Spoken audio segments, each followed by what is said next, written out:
Fala, meus queridos amigos e minhas queridas amigas do EHM Estuda Hard Medicina. Eu sou o Eric, sou o seu tutor aqui na parte de neuroanatomia, tá certo? E hoje estamos começando aqui uma nova jornada no nosso canal para trabalharmos esta matéria tão importante que é a neuroanatomia. Nessa nossa aula 1, a gente já vai começar a discutir algumas coisas muito importantes aqui, que serão de suma importância para vocês.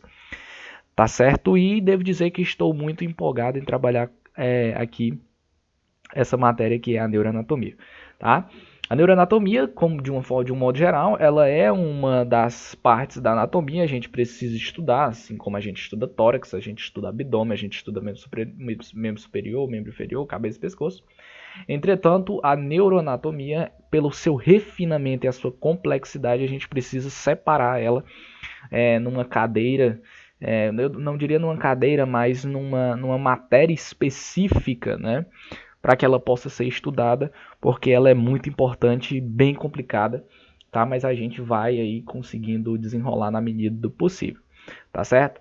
Então, espero que vocês curtam aí esses embasamentos teóricos que a gente vai fazer aqui sobre neuroanatomia. Obviamente que não vai ter como a gente mostrar na prática, tá? Mas todos os recursos que estiverem, né, ao meu alcance, eu vou tentar usá-los para as nossas aulas de neuroanatomia, perfeito? A neuroanatomia é muito importante, de um modo geral, para todos os cursos da saúde, né? Então, se você pensa em medicina, a gente estuda isso aqui. Se você pensa em biologia, a galera da biologia estuda. Se você pensa em enfermagem, a galera da enfermagem estuda. A maioria dos cursos, eu acredito, das ciências da saúde possuem a neuroanatomia no seu currículo, tá certo? Então nós vamos aqui devagarzinho, né, começar o nosso embasamento teórico nessa nossa primeira aula de neuroanato, tá? Então vamos lá então. Pessoal, como eu sempre tenho esse costume, eu vou fazer novamente aqui, que é dizer para vocês um pouco sobre as literaturas básicas que a gente vai usar para poder montar as nossas aulas, tá? Quando eu vou estudar um assunto, eu sempre seleciono algumas literaturas que eu vou usar como base, tá? E a neuroanatomia não é diferente. Eu preciso selecionar algumas literaturas que eu vou usar como base. E conhecimentos mais específicos a gente aprofunda com artigos, né? A gente busca artigos, a gente vai buscar várias outras coisas a mais.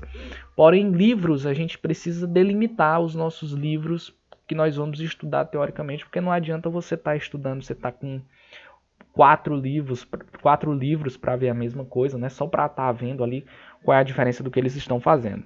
Quando eu estou estudando neuroanatomia, eu uso 3 livros diferentes, tá? Eu uso esses 2 aqui que eu vou já dizer para vocês, e um terceiro que é de uma liga acadêmica aqui da Universidade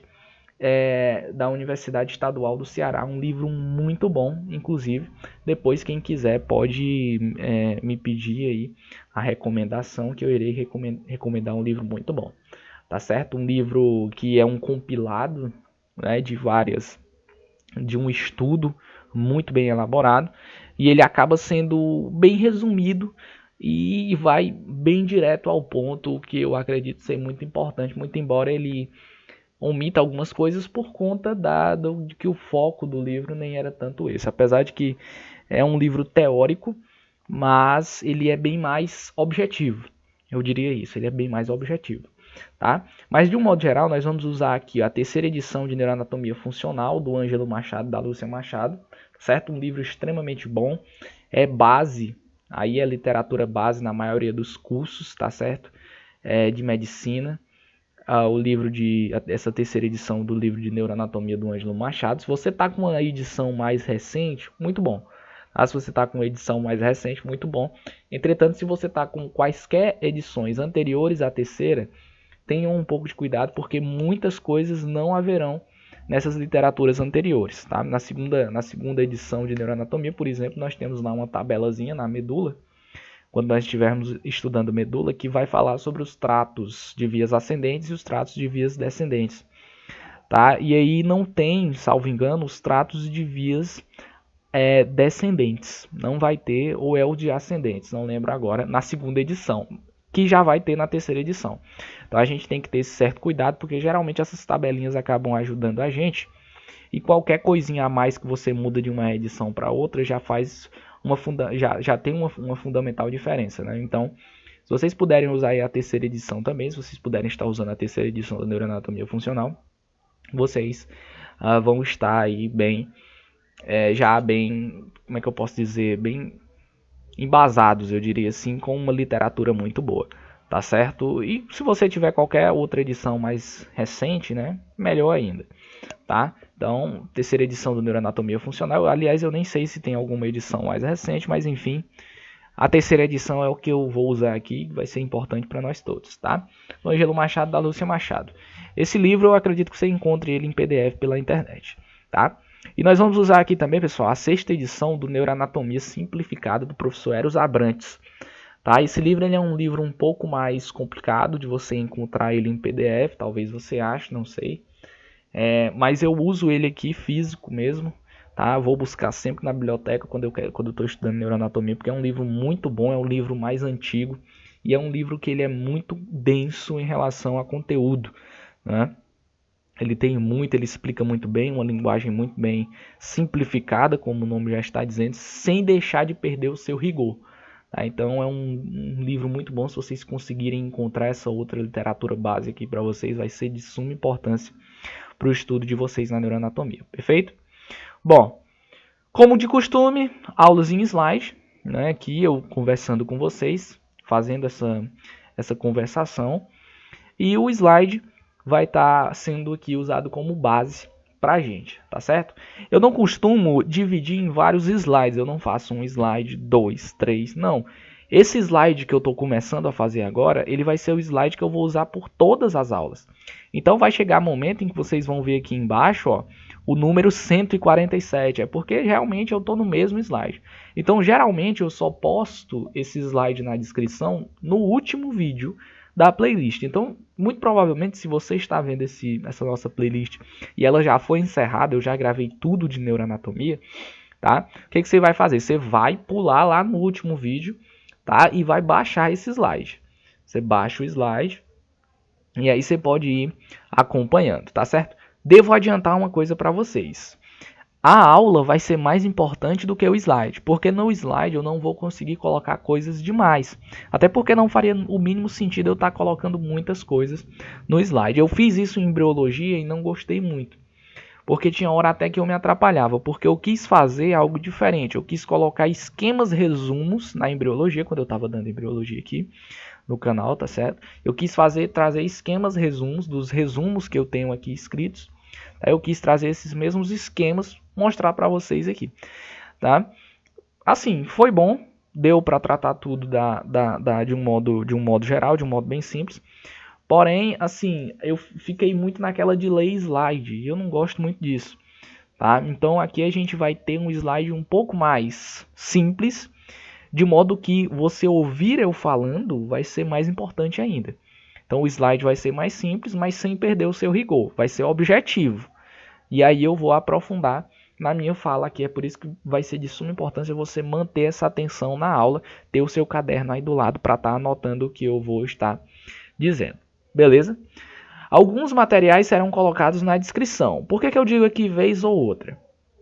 Porque assim, pessoal, quando eu estudo neuroanatomia, alguns resumos, alguns estudos dirigidos, eu faço escrito. Escrito mesmo à mão. Então eu pego uma folhinha branca e vou escrevendo, vou fazendo o meu resumo ali e tal. O meu estudozinho dirigido. Outros estudos dirigidos em neuroanatomia, eu faço como? Enquanto eu estou lendo o livro aqui, eu vou escrevendo, digitando no computador. Tá certo? Vou digitando no computador algumas coisas importantes, alguns trechos importantes, que via de regra podem ser usados por mim depois. O que acontece? Esses materiais que eu faço eles digitados, com certeza eu vou trazer eles para vocês. Então, por exemplo, eu já tenho um material pronto aqui de medula. Um materialzinho muito bom de medula, embasado no livro, na sexta edição do livro de Neuroanatomia Simplificada, do professor Eros Abrantes. E também nessa terceira edição de Neuroanatomia Funcional do Ângelo Machado e da Lúcia Machado. Então, um material muito bom, um materialzinho de 13 páginas, você lê, ele já vai estar aí muito bem embasado para qualquer prova que você for fazer que trate de medula. Tá? Então esse material eu já vou colocar ele na descrição do vídeo. Porém, haverão aulas em que eu não vou colocar nada na descrição com relação ao material. Porém, de um modo geral, vai ser sempre importante que você leia a descrição do vídeo. Porque pode ser que eu coloque um vídeo. Tá? Então a gente está estudando aqui neuroanatomia, a gente vai ter lá na aula de medula, eu vou colocar uns vídeos aí para vocês de práticas, né? Uns vídeos muito bons em que um professor da Universidade Federal Fluminense, tá? Ele tá lá fazendo, tá mostrando a medula na prática, tá?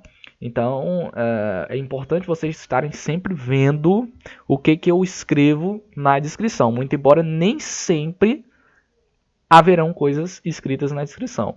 Assim, não relacionadas a materiais, obviamente. Sempre haverá algo na descrição, mas não relacionado a materiais. Às vezes haverá, às vezes não haverá.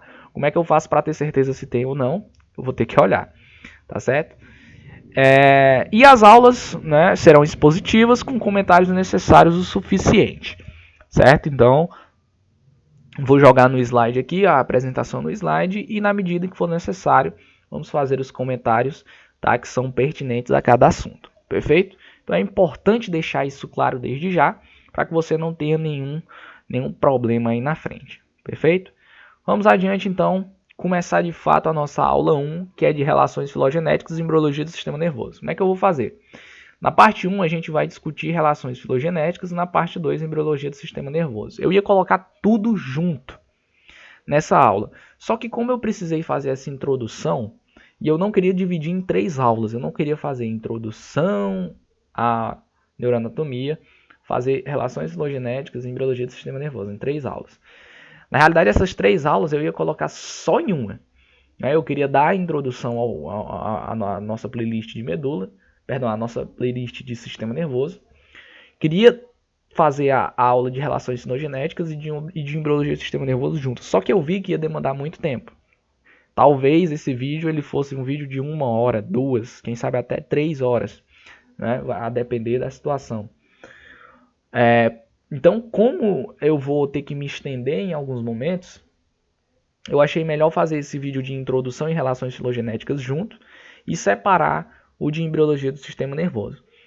Muito embora essas 2 aulas de relações filogenéticas e embriologia do sistema nervoso, essas 2 partes, aliás, não vão ser 2 aulas diferentes, vão ser 2 partes da mesma aula. Tá? Então vão ser 2 partes da mesma aula. Muito embora eu esteja dividindo essa nossa primeira aula nessas 2 partes por questões óbvias, por questões de tempo, para que o vídeo não se alongue tanto. Tá? O que a gente vai ver agora, hoje, nessa nossa aula? Conceitos importantes desde já, que a gente precisa estar sabendo. Como surgiu o sistema nervoso, a estrutura das células neuronais, neurônios fundamentais e os reflexos. Tá? Então a gente vai precisar ver esses 5 tópicos aqui nessa nossa primeira aulinha. Perfeito? Então, sem mais delongas, vamos começar o que nos interessa. Vamos começar por conceitos importantes. Estudar neuroanatomia não adianta se você não tiver noção de determinados conceitos. Na universidade, às vezes, quando você está lá, o professor chega e ele começa a jogar algumas coisas para você que você fica meio aéreo. E eu tive essa dúvida e eu fui perguntar para o professor. Professor, desculpe minha ignorância, mas o senhor pode me explicar o que é uma fibra motora, uma fibra neuronal? Porque eu não estou entendendo. O senhor fala tanto em fibra neuronal, mas qual é a diferença de um neurônio para um nervo para uma fibra neuronal? Tá? E aí a gente precisa saber essas diferenças, tá? Porque são coisas diferentes. E às vezes a gente fica meio, né, assim, o professor falando lá e você, caramba, qual é a diferença? Para mim tudo é neurônio, para mim não faz diferença. Né? Mas na realidade existe uma divisãozinha didática justamente para que a gente aprenda melhor, tá certo? Mas se você não tiver esse contato antes, quando eu estiver falando nesses termos mais à frente, você vai acabar, né, ficando meio aéreo e ficando pensando aí, caramba, o que esse cara está falando? Então, para evitar esse problema, o que a gente faz? A gente dá esses conceitos importantes a priori. Tá? Então, o que é um neurônio? O que é um neurônio? É uma célula, de um modo geral. Só que ele é uma célula específica. É uma célula específica de um dos nossos sistemas, que é o sistema nervoso. E ela tem uma anatomia. Ela é constituída por um corpo celular, é constituída por dendritos e constituída por axônio. Tá? Então, corpo celular, dendrito, axônio. Acabou. Essa é a macroestrutura de um neurônio, digamos assim. Então, é uma célula do sistema nervoso constituída por um corpo celular, detritos e um axônio, tá?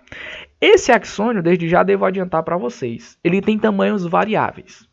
Então, pode ser que um mesmo neurônio, ele tenha origem lá na medula espinhal e ele vá até a ponta do nosso pé, no mesmo neurônio.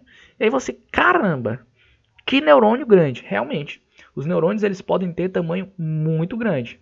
E quem é que realmente cresce nesse neurônio? São os axônios. Então, os axônios eles podem ser de um tamanho bem considerável, tá? Então, você pode ter um conjunto de vários axônios que vai lá da tua medula até o teu pé, tá? Então, os axônios eles podem ser bem grandes, digamos assim, tá? Não em tamanho de um axônio, mas na quantidade de vários axônios juntos, você vai ter aí uma cauda, né, de axônios bem grande, tá certo? Então, é importante deixar isso claro desde já. E o nervo? O que é um nervo? Quando a gente está estudando a prática, você vai lá, você pega uma peça e aí você tem lá o nervo tronco simpático, que vai se dividir em esplâncnico maior, esplâncnico menor, esplâncnico ímã. E aí você vê o nervo. Mas você sabe que aquele nervo tem dentro dele o quê? Tem dentro dele axônios, muitas vezes neurônios, tá? Muitas vezes neurônios não, você tem neurônios ali, mas de um modo geral você vai ter axônios. Tá? E aí você fica pensando, caramba, mas qual é a diferença de nervo para neurônio? O nervo, pessoal, ele é a estrutura anatômica que a gente vê na prática. Tá? Eu coloquei aqui uma definição que seria um cordão cilíndrico esbranquiçado, formado por fibras motoras e sensitivas, que conduzem impulsos de uma parte do corpo a outra. Pronto, isso aqui é um nervo. Nos nervos podem haver o quê? Nos nervos podem haver gânglios, tá? Esses gânglios são divisões, são, como é que eu posso dizer? Geralmente eles são vias de divisão, eu diria assim. Tá? Então, por exemplo, no tronco simpático você vai ter gânglios. E esses gânglios eles marcam vias de divisões do tronco simpático. Então você vai ter a divisão do esplâncnico maior, do esplâncnico menor e do esplâncnico ímã. A gente vai ver isso aí mais para frente, não se preocupe. Tá? Então o nervo é isso, ele é a estrutura anatômica, muito embora dentro do nervo você tenha fibras motoras e sensitivas, tá? Eric, é fibras motoras ou fibras sensitivas? Ou são as duas juntas? Na maioria dos casos, pessoal, vão ser as duas juntas, tá? Então um nervo, ele tanto traz quanto ele leva informações, beleza? Ele tanto traz quanto ele leva informações, belezinha? Próximo conceito, fibras motoras e sensitivas. O que é uma fibra motora? O que é uma fibra sensitiva? Esse termo ele sempre vai se referir, pessoal, a um conjunto de axônios, dos axônios dos neurônios. Por que eu coloco conjunto? Porque a gente pensa, fibra neuronal. Fibra neuronal vão ser fibras, sejam motoras, sejam sensitivas. Mas vamos pensar na prática. O que seria uma fibra neuronal? Seria o mesmo neurônio? Uma fibra neuronal, ela é sinônimo de neurônio? Não, calma. A fibra neuronal, que pode ser uma fibra motora ou uma fibra sensitiva, ela é o conjunto dos axônios de vários neurônios, sejam motores, sejam sensitivos. Então vamos pensar na prática. Eu tenho um neurônio que leva uma informação para a minha medula. Esse neurônio leva uma informação para a minha medula. Só que não é só esse neurônio que leva essa informação. Vamos supor que eu tenha mais 5 neurônios que levam a mesma informação para o cérebro. Eu posso ter isso. Para a medula, aliás. Eu posso ter isso. Posso ter mais de um neurônio levando a mesma informação. Tá? Depender da situação. Então, o conjunto dos axônios de cada um desses neurônios, vai formar uma fibra. Como é um neurônio que está levando, são neurônios que estão levando informações, né? Estão levando informações, esses neurônios são sensitivos, porque eles estão levando informações para a medula, tá? Estão levando informações para a medula, então são neurônios sensitivos. Então essas fibras são fibras sensitivas. Só que eu posso chamar somente de fibras neuronais. Então são fibras neuronais, mas se eu quiser especificar, são fibras neuronais sensitivas, tá? Então é importante a gente saber disso aqui. Perfeito? Pronto, era isso que eu tinha para dizer por enquanto em relação a conceitos importantes. Vamos entrar um pouco em filogenética, tá? Como surgiu o sistema nervoso? Essa é a pergunta que não quer calar. Como foi que surgiu o sistema nervoso? Bom, de um modo geral, a gente precisa dizer que o sistema nervoso surgiu a partir do momento de uma necessidade de adaptação. O meio estava mudando e os seres que ali estavam precisavam mudar para se adaptar a esse meio. Uma concepção meio lamarquista, mas que funciona para cá. Então, a necessidade de adaptação ao meio foi o que fez com que um sistema nervoso surgisse, tá? E não adianta a gente falar em sistema nervoso sem conversar um pouco a respeito das características do protoplasma. É que o que é o protoplasma? O protoplasma, pessoal, ele é um conjunto. Ele é, como é que eu posso dizer? Ele é a totalidade da estrutura da célula. Ele é composto por citoplasma, por membranas, pelo que nós chamamos de sistema de endomembranas, que aí você tem mitocôndrias, você tem complexo de Golgi, você tem retículo endoplasmático, tá? Você tem ribossomos, por aí vai. E eu poderia até dizer pela membrana da célula, tá? Então o protoplasma, ele é a totalidade da estrutura da célula, praticamente. Tá? Ele é praticamente a totalidade da estrutura da célula. Tá? Muito embora a gente especifique que uma parte do protoplasma, que é o citoplasma, né? Na célula, na parte exterior ao núcleo, ele passa a ser chamado de citoplasma. E na parte interior ao núcleo, ele é chamado de carioplasma, né? Que está ali na região da carioteca, delimitado pela carioteca. Tá certo? E o protoplasma, pessoal, ele tem características. Características essas que são a irritabilidade, a condutibilidade e a contratibilidade. Essas características elas foram se desenvolvendo na medida em que o tempo foi passando. Tá certo? O tempo foi passando, essas características foram mudando, foram se adaptando. Tá? E tudo isso fez com que esse protoplasma fosse evoluindo. Tá? Mas calma, o que é a irritabilidade? De um modo geral, pessoal, a gente pode dizer que a irritabilidade ela é a propriedade de estímulo. Então, se uma célula ela é capaz de responder a um estímulo, é porque primeiro ela sente esse estímulo. O que faz a célula sentir o estímulo? É a irritabilidade. Outra característica é a condutibilidade. O que é a condutibilidade? É a capacidade da célula de responder a essa irritabilidade. Ela precisa conduzir uma informação para poder responder essa irritabilidade.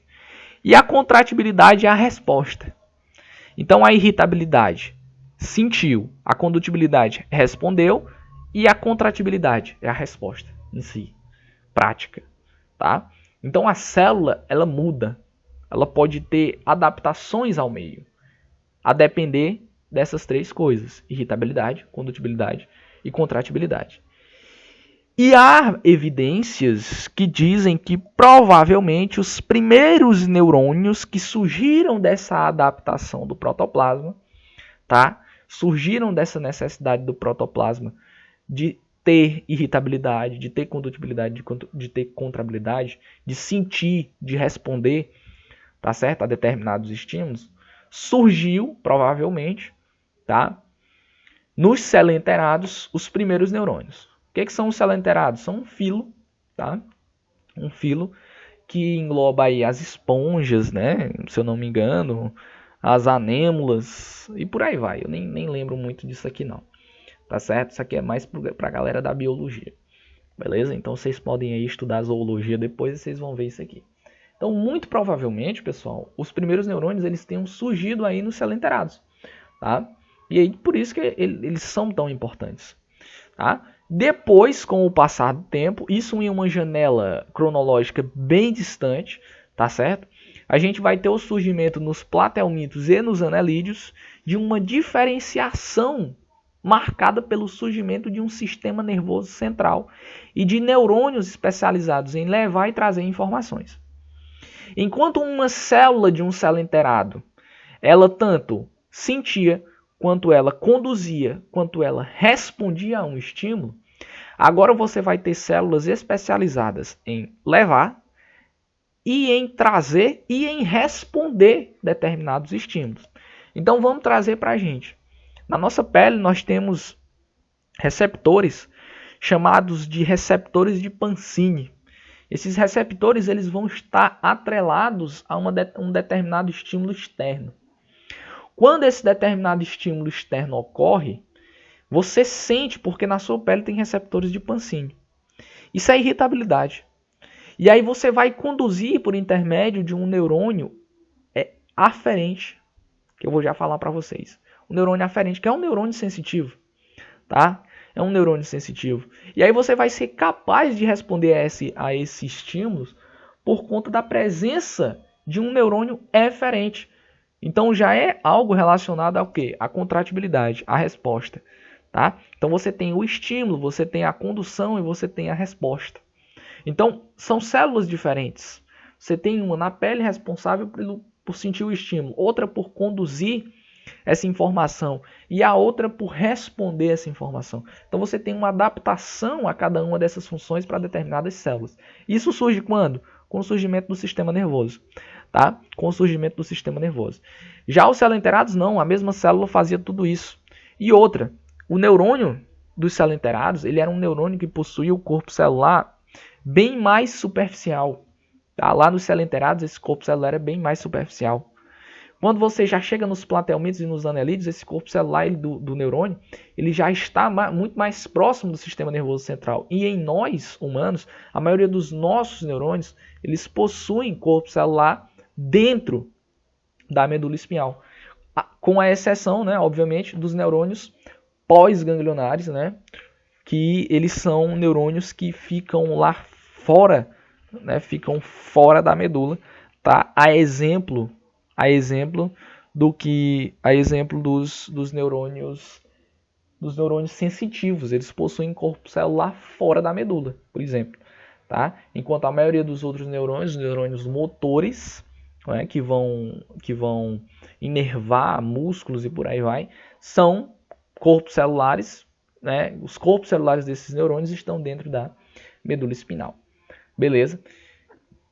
Essa evolução do neurônio ir mais para dentro da medula foi algo muito importante, porque axônios, eles se regeneram.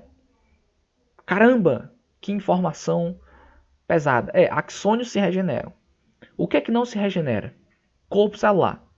Nas crianças, inclusive, qualquer lesão que ela tenha, vamos supor na pele, uma lesão na pele, se cortou. A depender do grau dessa lesão, ela poderia ter algum problema ali naquele espaço de pele onde ela teve essa lesão. Porém, na maioria dos casos, ela não vai ter nenhum problema com relação à sensibilidade ali. Ela vai continuar sentindo do mesmo jeito, depois quaisquer tipo de estímulos. Ela vai continuar conduzindo informações, trazendo informações. Por que isso ocorre? Porque ela tem um negócio chamado de plasticidade nervosa. O que é essa plasticidade nervosa? É um exército de neurônios que estão ali, tá? Só esperando para serem usados. Só que se chegar um momento em que eu não usar esses neurônios, eles vão começar a se degenerar.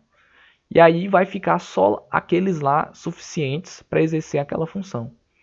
O que é diferente, né, nos adultos. Então, se um adulto ele sofre alguma lesão, ele tem um grande problema, né, porque muito provavelmente naquele local onde ele foi lesionado, ele não vai ter uma capacidade regenerativa muito boa com relação justamente a perceber esses estímulos, a responder a esses estímulos, tá? O que não vai ocorrer muito provavelmente numa criança, por conta dessa plasticidade nervosa, tá? E se o corpo celular está mais protegido, se eu vou ferir o neurônio, somente o axônio desse neurônio, há grande possibilidade de quê? De que esse neurônio ele se regenere. Quando a gente fala a nível de nervos, tá? A gente tem algumas práticas como a microcirurgia, que repara nervos. Só que nós sabemos, pessoal, que neurônios são microscópicos, são células. Então você trabalhar com células, regenerar esses tipos de células através de algum tipo de estímulo é muito complicado. É muito complicado. Então, apesar de hoje a gente ter bastante coisas como a microcirurgia relacionadas à recuperação de nervos, uma lesão em um nervo, principalmente em um nervo, como é que eu posso dizer, em um nervo importante, como por exemplo o tronco simpático, né? Ela vai com certeza causar muitos problemas, tá? Entre outros nervos, nervo esquiático, por exemplo, problemas nos plexos, por exemplo, plexo braquial, no plexo lombosacral, tá? Em alguma das raízes desses plexos. Então, assim,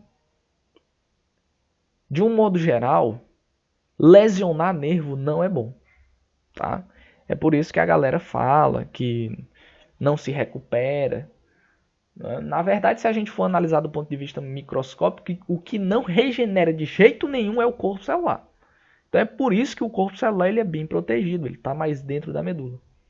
Axônio não, axônio se recupera, mas corpo celular não se recupera de forma alguma. É por isso que ele está bem protegidinho. Muito embora, se a gente for analisar na prática, qualquer lesão em nervo ela é sempre muito prejudicial. Certo? Ela é sempre muito prejudicial, principalmente se for um nervo muito importante. Tá? Às vezes, lesões em outros tipos de nervos nem são tão agravantes assim, mas em nervos importantes são sim. Tá certo? E eu fiz toda essa análise justamente para concluir isso aqui. Tá? Então, espero que tenham entendido aí, que vocês tenham entendido como foi que surgiu o sistema nervoso. Onde foi que surgiu o primeiro neurônio? A gente fala em selenterados. Um neurônio que era um neurônio especializado tanto em sentir, como conduzir, como responder, não é, a um determinado estímulo, às características do protoplasma. Depois a gente vai ter uma evolução que a gente já vai perceber nos platelmintos e nos anelídeos, que é a formação de um sistema nervoso central, onde você vai ter células, neurônios especializados em levar, em trazer e em conduzir informações. Tá certo? Então isso é muito importante que a gente saiba, tá? A estrutura das células neuronais, pessoal, de um modo geral, aqui nós temos um neurônio. Aqui nós temos o que nós chamamos de corpo celular, que seria essa extremidade aqui onde eu estou passando o mouse ao redor. Aqui nós teremos a região axonal, onde nós vamos ter os axônios, tá? Que seriam cada uma dessas células aqui, ó. Perdão. O axônio é tudo isso aqui, tá? Que seria o rabo, né, digamos assim, do neurônio. Tá? E cada célulazinha dessa aqui, ó, vai ser chamada de célula de Schwann. Beleza? E lá na pontinha nós vamos ter o terminal do axônio, tá? Que é onde nós vamos ter justamente o processo de sinapse.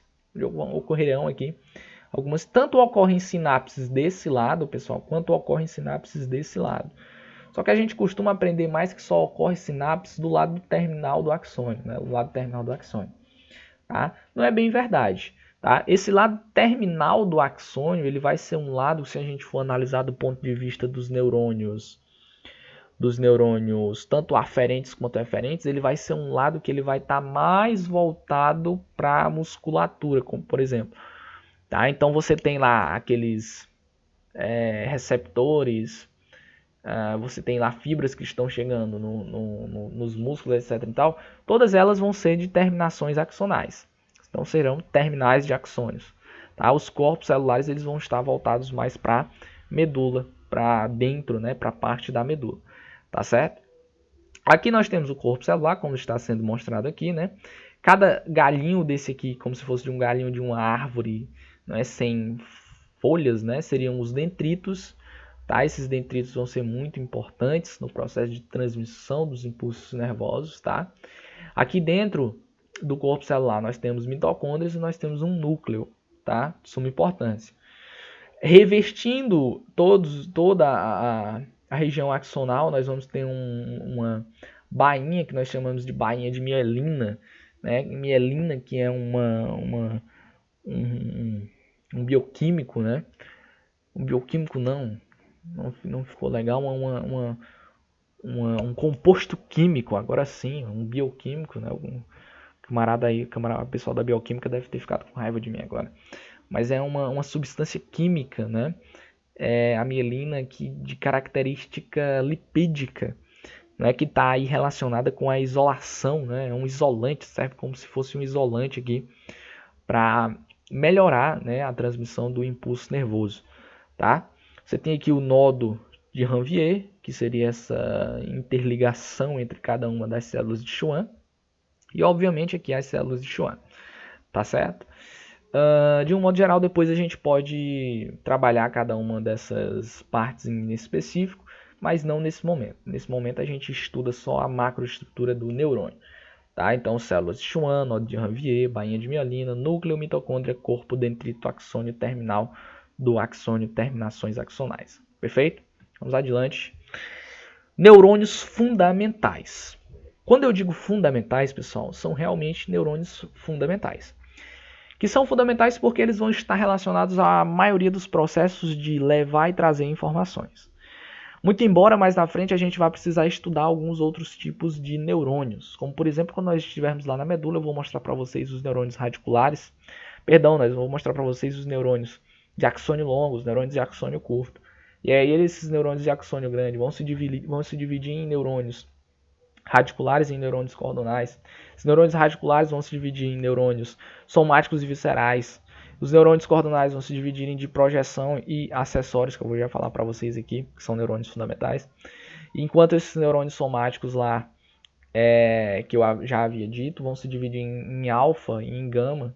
E os neurônios alfa ainda vão se dividir em alfa-fásicos e alfa-tônicos. Mas a gente vai ver isso lá em medula. Tá? Não se preocupe, por enquanto a gente vai ficar só com esses neurôniozinhos fundamentais mesmo. Tá? A gente vai ter, pessoal, neurônio aferente, neurônio eferente, neurônio acessório e neurônio de projeção. Esses são de suma importância. Por quê? Porque eles vão estar relacionados com os reflexos que eu vou falar para vocês no próximo slide. O que é um neurônio aferente? Um neurônio aferente é aquele que leva uma informação. Aferir, por acima. Então você vai levar uma informação. Neurônio eferente é aquele que traz uma informação. Eferir, por abaixo. Tá? Então, um neurônio aferente ele leva, enquanto um neurônio eferente ele traz. Deixa eu dizer uma coisa muito importante para vocês.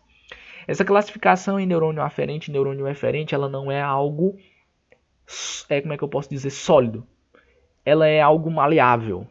Ela depende do referencial. Então, vamos colocar um referencial. Se eu estou trabalhando com um neurônio que sai da medula e vai para o cerebelo, então esse neurônio ele sai da medula e chega no cerebelo. Então, com relação à medula, esse neurônio é um neurônio que está levando uma informação para o cerebelo, portanto, é um neurônio eferente. Mas com relação ao cerebelo, esse neurônio está chegando no cerebelo, então ele está trazendo informação para o cerebelo, então ele é um neurônio aferente. Então você percebe que o mesmo neurônio pode ser classificado como aferente e como eferente. Vai depender de quê? Vai depender do referencial adotado. Então, se um neurônio, repetindo, está saindo da medula e indo para o cerebelo, levando uma informação da medula para o cerebelo, com relação à medula, esse neurônio ele é eferente, porque ele está levando uma informação. No entanto, com relação ao cerebelo, esse neurônio está trazendo uma informação lá da medula. Está trazendo uma informação. Então é um neurônio aferente, tá? Porque ele está trazendo uma informação. Então, com relação ao referencial, a classificação do neurônio ela pode mudar entre aferente e eferente. A gente costuma se fixar muito a dizer que um neurônio ele é eferente quando ele está saindo, porque a gente analisa do ponto de vista medular. Quando a gente passa muito tempo estudando medula, que é uma parte muito longa, né, a gente acaba colocando isso na mente, de que neurônio eferente é aquele que sai levando informação. Mas o mesmo neurônio ele pode ser eferente e aferente, vai depender do referencial adotado. Tá? Nós vamos ter também, pessoal, neurônios acessórios e neurônios de projeção. A diferença entre um neurônio acessório e um neurônio de projeção são os segmentos da medula, por exemplo. Tá? São os segmentos da medula. Então, se você pega um neurônio que ele é acessório, ele vai estar sempre no mesmo segmento medular. Então, você pega a medula, corta ela bem num pedaço que você escolhe aí. Tá aqui a medula, aí você vai lá, pum, faz um corte transversal. Aí você olha para a medula, né, do ponto de vista superior. Você está olhando aqui para a medula, para o seu corte transversal que você fez. Você está olhando aqui da vista superior dessa medula. Olhando nessa vista superior, você vai ver neurônios acessórios, porque você está olhando para o mesmo segmento. Agora, se você cortar vários segmentos diferentes, você vai ter nesses vários segmentos, por exemplo, um neurônio de projeção que vai estar passando por esses vários segmentos. Então, qual é a grande diferença entre um neurônio acessório e um neurônio de projeção quando a gente analisa do ponto de vista da medula? É que o neurônio acessório ele vai estar restrito a um segmento da medula, enquanto o neurônio de projeção ele não está restrito a esse segmento da medula. Inclusive, ele pode sair da medula e ir para o cerebelo. Então, aquele neurônio que era eferente, que saía da medula e ia para o cerebelo, ele também era um neurônio de projeção, porque ele está saindo da medula e indo para o cerebelo. Tá? Ele é eferente com relação a quem? Com relação à medula, mas ele é aferente com relação ao cerebelo. Tá? E os neurônios acessórios, pessoal, eles vão ser de suma importância, é válido dizer isso, com relação aos reflexos, aos arco-reflexos, que eu vou mostrar para vocês já. Tá? Existe um neurônio que nós chamamos de interneurônio, que é sinônimo de neurônio acessório. Esse neurônio ele vai ser de suma importância no processo dos reflexos. Tá, ok? Que é o que nós vamos falar agora, que são os reflexos. O que são esses reflexos? Eles são o resultado imediato, ou seja, uma resposta imediata a partir de um determinado estímulo. A partir de um determinado estímulo. Então, ocorre-se um estímulo determinado, tá? E a partir desse estímulo há uma resposta imediata em questão de uma fração de segundos. A condução nervosa, no caso dos reflexos, ela é extremamente rápida. Porque, por exemplo, no caso de uma queimadura, em que você coloca, por exemplo, a mão lá na chapa, na hora que você coloca a mão, que você sente que aquilo é uma superfície quente, na mesma hora você tira. Então você coloca e tira ao mesmo tempo. Você vai queimar a sua mão, obviamente. Né? Normal, que quando você coloca a mão na superfície quente, costuma acontecer de você queimar a sua mão. Mas por que você tira? Na mesma hora que você coloca, você tira. Porque é um reflexo. E é um reflexo muito rápido. Tá? Por ser um reflexo muito rápido, ele vai estar relacionado a uma determinada parte mais proximal de onde nós estamos considerando. E essa parte mais proximal de onde nós estamos considerando é justamente a medula. A medula ela vai ser sempre mais proximal a tudo. Enquanto enquanto uma condução nervosa que vai lá para o cérebro, que vai para o mesencéfalo, que vai para o cerebelo, ela é mais lenta, né? Uma condução que passa só pela medula, ela é bem mais rápida. Uma resposta que passa só pela medula, ela é bem mais rápida, porque ela tem que passar por um trajeto bem menor do que uma informação que tem que ir para o mesencéfalo, que tem que ir para o cerebelo. Ela tem que passar por um trajeto bem maior do que essa informação que só precisa ir para onde? Só precisa ir para a medula. Tá certo? Então é importante a gente saber disso. E o reflexo mais simples que nós temos é o arco-reflexo, pessoal. O que é o arco-reflexo? É aquele reflexo simples em que você precisa só de um neurônio aferente, que é o que leva a informação, um interneurônio ou neurônio acessório que interconecta as áreas da medula, por exemplo. Então você tem lá a resposta a uma queimadura, por exemplo, que você está tendo, você coloca a mão na chapa quente. Se você não tivesse esse reflexo, você ia deixar lá a sua mão em cima da chapa, né, e ia necrosar a sua mão lá, tá certo? Então o que ocorre? Quando você coloca a mão na chapa quente, ao mesmo tempo você já tira. Isso é um arco reflexo.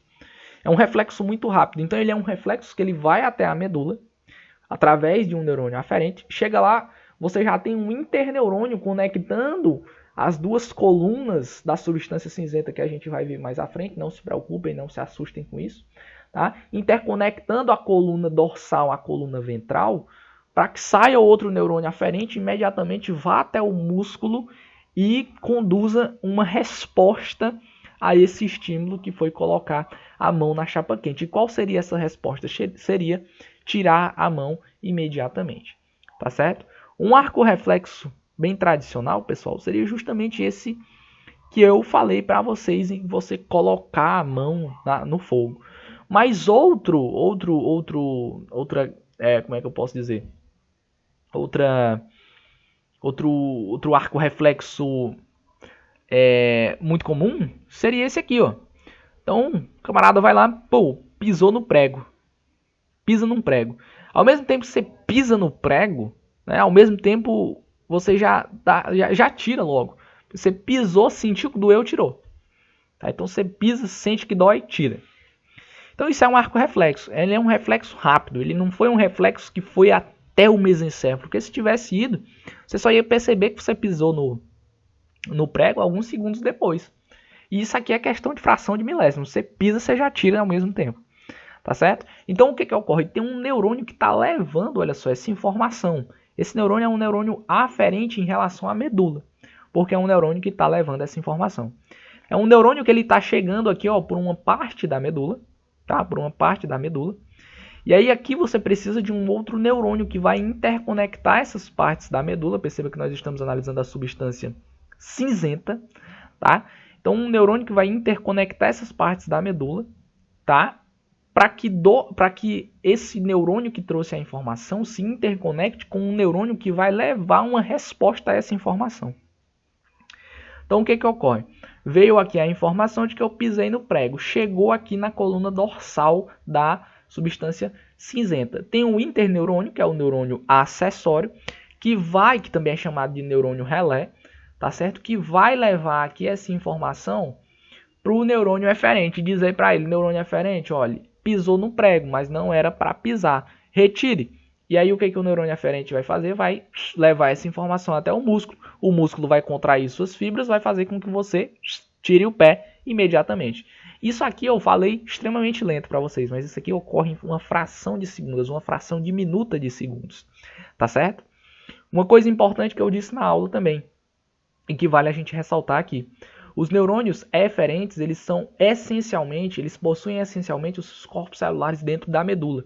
Então, quaisquer neurônios que vão para músculos, né, e estão relacionados à movimentação muscular, por exemplo, eles são neurônios, que são eferentes e possuem os seus corpos celulares dentro da medula.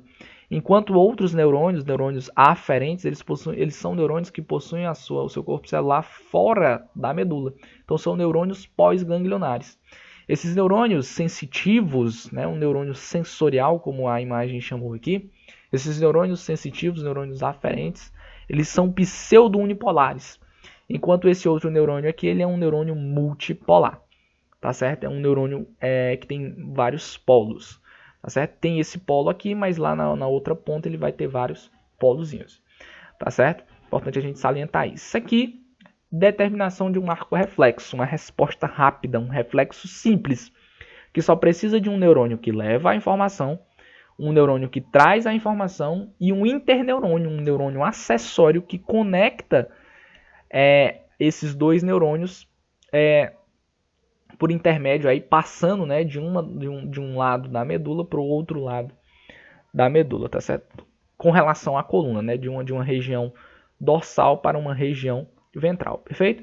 Então aqui a gente finaliza a nossa apresentação, essa nossa aula 1, essa nossa parte 1 da aula 1, tá certo? Convido vocês a continuarem conosco, assistirem agora a parte 2, tá certo? E é isso aí, pessoal. Agradeço a vocês que acompanharam até aqui o nosso vídeo. Acredito que tenha ficado um vídeo longo, mas infelizmente nessa playlist de Neuronato a gente vai ter vários vídeos muito longos, tá certo? Se eu for separar demais para ficar vídeos mais curtos, eu vou ter muito mais trabalho na edição, e como sou eu sozinho para gravar, para editar, então fica complicado porque eu também tenho que estudar, né? E aí fica muito difícil. Então eu preciso facilitar a minha vida para que eu consiga facilitar a vida de vocês também. Tá? Então me desculpem com relação a demorar a aula. Haverão casos em que a gente vai demorar bastante, tá certo? Mas isso aqui foi necessário. Essa nossa conversa inicial, ela foi mais lenta, ela foi mais detalhada porque é necessário, tá? E por conta de ser uma introdução, não há outra forma de se fazê-la a não ser detalhadamente, tá? Porque senão você vai ficar com dúvidas a partir daqui de uma forma muito complicada. De uma forma muito complicada, várias dúvidas aí que vão complicar a sua aprendizagem. Então é melhor detalhar mais, fazer uma conversa mais explicativa ou mais teórica possível, para que não haja problemas. Belezinha? Então é isso, novamente eu me despeço, agradeço você que assistiu até aqui. Se você puder, deixe seu curtir aí embaixo, compartilhe com seus amigos que também estão estudando neuroanatomia, tá certo? E até um próximo encontro, meus queridos. Tchau, tchau!